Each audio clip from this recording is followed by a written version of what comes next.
क्या आप गुलदाउदी क्रिस्मस के एक पौधे पर 500 से भी ज़्यादा फूल पाना चाहते हैं? आप चाह रहे हैं कि एक पौधे पर 500 से भी ज़्यादा फूल एक पौधे पर दिखे, तो कुछ काम, कुछ केयर और कुछ टेक्निक की ज़रूरत पड़ेगी। बिल्कुल पा सकते हैं एक पौधे पर 1000 से भी ज़्यादा आप गुलदाउदी क्रिस्मस के पौधे पर फूल पा सकते हैं।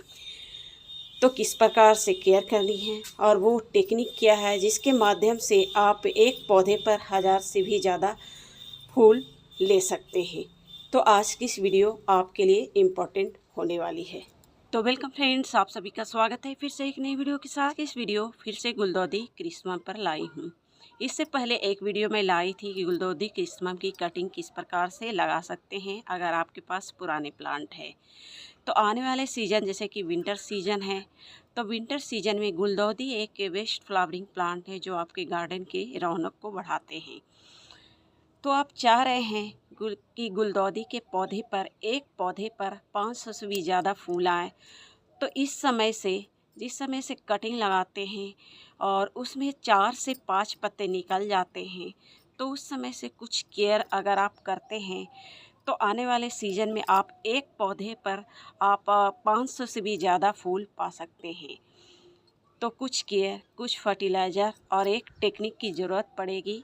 अगर इस टेक्निक को अपनाते हैं गुलदाउदी क्रिस्मस पर, तो आप एक पौधे पर 500 से भी ज़्यादा फूल पा सकते हैं। तो चलिए मैं पूरी जानकारी देने की कोशिश करूँगी इस वीडियो के माध्यम से।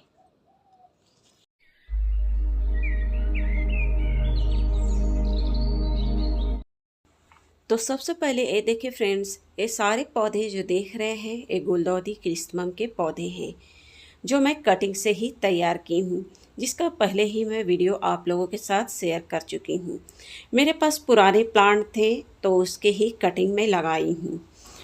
अगर आपने अभी तक कटिंग नहीं लगाया है तो अभी भी कटिंग लगा सकते हैं। जितने लेट कटिंग लगाएंगे उतने ही लेट फ्लावरिंग होंगे, बस फ़र्क इतना ही है। आप जल्दी कटिंग लगाएंगे तो जल्दी फ्लावरिंग आपके गार्डन में दिखेंगे। तो आप चाहे तो अभी भी कटिंग लगा सकते हैं, या फिर कटिंग नहीं लगाना चाहते हैं तो डायरेक्ट आप गुलदाउदी क्रिस्मस के प्लांट इस समय नर्सरी से भी खरीद सकते हैं, क्योंकि इस समय छोटे छोटे प्लांट भी नर्सरी पर मिलने शुरू हो जाते हैं। तो इस समय जब भी आप कटिंग लगाते हैं तो आप देख सकते हैं कुछ पौधे मेरे बढ़े हुए हैं, कुछ पौधे की ग्रोथ बिल्कुल स्लो है। तो कुछ टेक्निक, कुछ केयर और कुछ फर्टिलाइज़र की आवश्यकता पड़ती है। जो पौधे बढ़े हुए हैं, जैसे कि ये पौधे आप देख सकते हैं, इस पर मैं कर चुकी हूँ पिंचिंग, जो मैं पहले ही कर चुकी हूँ और पिंचिंग की हूँ। तो यहाँ से देख सकते हैं, यहाँ से पिंचिंग मैं की थी और यहाँ से साइड से 3 ब्रांच निकले हैं, यानी कि सभी पौधे पर लगभग मैं पिंचिंग कर रखी हूँ। सिर्फ एक पौधों को दिखाने के लिए मैं पिंचिंग नहीं की थी, यानी कि जहाँ जहाँ से मैं पिंचिंग की हूँ अभी फर्स्ट पिंचिंग ही की हूँ, और जहाँ से पिंचिंग की हूँ वहाँ से मुझे 3 ब्रांच निकले हैं, यानी कि फर्स्ट पिंचिंग की हूँ। तो आपको मैं एक पौधे पर करके दिखाती हूँ। ये देखिए, यहाँ से की हूँ तो यहाँ से आपको 3 ब्रांच स्पष्ट रूप से दिखे जा रहे हैं। तो इस पौधे में मैं नहीं की हूँ। पिंचिंग सबसे पहले कब करनी चाहिए? जब आप कटिंग लगाते हैं उसमें कम से कम 7 से 8 पत्ते नीचे से निकल जाए, तब आपको इस तरह से थोड़े से ऊपर से आपको पिंच कर देनी है। तो यहाँ से आप देखेंगे कि जहाँ से पिंच करेंगे तो आपको 3 ब्रांच निकलेंगे, और फिर जब आपके वो ब्रांच बढ़ जाएंगे 3 ब्रांच, तो तीनों ब्रांच में आपको इस तरह से पिंचिंग व पिंचिंग करते रहनी है। यानी कि आप चाह रहे हैं फूलों की ग्रोथ बढ़ाना, फूल ढेर सारे एक पौधे पर चाह रहे हैं, तो कम से कम एक पौधे पर आपको 4 से 5 बार पिंचिंग करनी है। यानी कि यहाँ पर जैसे मैं 3 पहले पिंचिंग की ही तो 3 ब्रांच निकले हैं, और दूसरी पिंचिंग में यानी कि 3 3 3 यानी कि 9 ब्रांच निकलेंगे। फिर 9 ब्रांच पर पिंचिंग मैं की करूँगी तो जोड़ लीजिए 27 ब्रांच निकलेंगे। इस तरह से ब्रांच बाय ब्रांच डेवलप होते जाते हैं। तो सबसे बड़ा प्रश्न आते हैं कि पिंचिंग कब तक करनी है? तो मैं पहले ही बता चुकी हूँ कि 5 से 6 बार आपको पिंचिंग करनी है अगर आप ढेर सारा फूल पाना चाहते हैं। तो इससे आपको एक फ़ायदे होंगे कि इसमें ढेर सारा मल्टीपल ब्रांच निकलेंगे और उस मल्टीपल ब्रांच पर ही ढेर सारा कलियां भी आएंगी गुलदाउदी क्रिसमम के। लेकिन आपको पिंचिंग के साथ साथ दो चीज़ की आवश्यकता और पड़ेगी। एक, अगर आप ढेर सारा फूल पाना चाहते हैं तो गमले का साइज़ भी डिपेंड करते हैं कि आप किस तरह के गमले में लगा रहे हैं। छोटे से गमले में लगा रहे हैं तो आपको ख़ास केयर और समय समय पर खाद पानी देने की आवश्यकता पड़ेगी। यानी कि अगर आप ज़्यादा केयर करते हैं तभी आप एक पौधे पर 500 से ज़्यादा फूल ले सकते हैं। लेकिन मेरे नज़रिए से आप कोशिश करें 10 इंच के गमले में ना लगाकर आप 14 इंच के गमले में लगाएं क्रिसमम के प्लांट को, तो आपके पौधे पर ढेरों फूल भी आएंगे और पौधे की ग्रोथ भी देखी जाएगी और उसमें जो फूल आएंगे ज़्यादा दिन तक टिकेंगे भी। क्योंकि समय के साथ साथ इस प्लांट के लिए मॉइस्चर ह्यूमिडिटी की भी आवश्यकता पड़ेगी।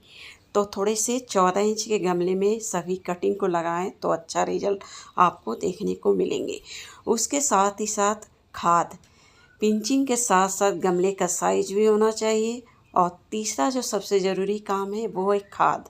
इस समय से जब आप पिंचिंग करते हैं तो बिल्कुल 1 वीक पर आपको फर्टिलाइज़र डालनी है।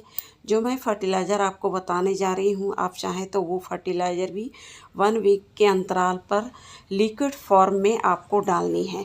अगर ड्राई फॉर्म में डालते हैं तो थोड़े से प्लांट धीरे धीरे ऑब्जर्व करेंगे, जिससे स्लो एक ग्रोथ करेंगे। तो आप कोशिश करें इस समय जो भी फर्टिलाइज़र डालें लिक्विड फॉर्म में डालें तो बेहतर है। तो इस समय जो मैं फर्टिलाइज़र इसमें पिंचिंग के बाद डालने वाली हूँ, ये देख सकते हैं। ये फर्टिलाइज़र है DAP और सीवीड फर्टिलाइज़र। ये दोनों फर्टिलाइज़र जो मैं पहले से पानी में घोल करके बना रखी हूँ। ये देख सकते हैं सीवीड फर्टिलाइज़र के कारण ये पूरी तरह से पानी का कलर भी चेंज हो चुका। कम से कम इस दोनों फर्टिलाइज़र को 1 से 2 दिन पहले आप इस फर्टिलाइज़र को बनाकर रख सकते हैं। और एक मैं क्वांटिटी बता रही हूँ, जैसे 1 लीटर के करीब इस फर्टिलाइज़र को बनाना है तो 1-1 चम्मच दोनों को मिक्स करनी। और बस इसी फर्टिलाइज़र को आपको अच्छी तरह से सॉइल की गुड़ाई करके आपको क्रिसमम के प्लांट पर जब पिंचिंग करें आपको इस फर्टिलाइज़र को लिक्विड फॉर्म में डाल देनी है। अगर इसका सॉलिड फॉर्म में यूज करते हैं तो थोड़े से ये स्लो ग्रोथ करेंगे। लिक्विड फॉर्म में प्लांट जल्दी ऑब्जर्व करेंगे। तो कोशिश करें लिक्विड फॉर्म में ही फर्टिलाइज़र डालें तो आपके प्लांट की ग्रोथ तेज़ी से होगी। तो इसका यूज जब तक करनी है इस दोनों फर्टिलाइज़र का, जब तक कि प्लांट में कलियां ना बनने लगे।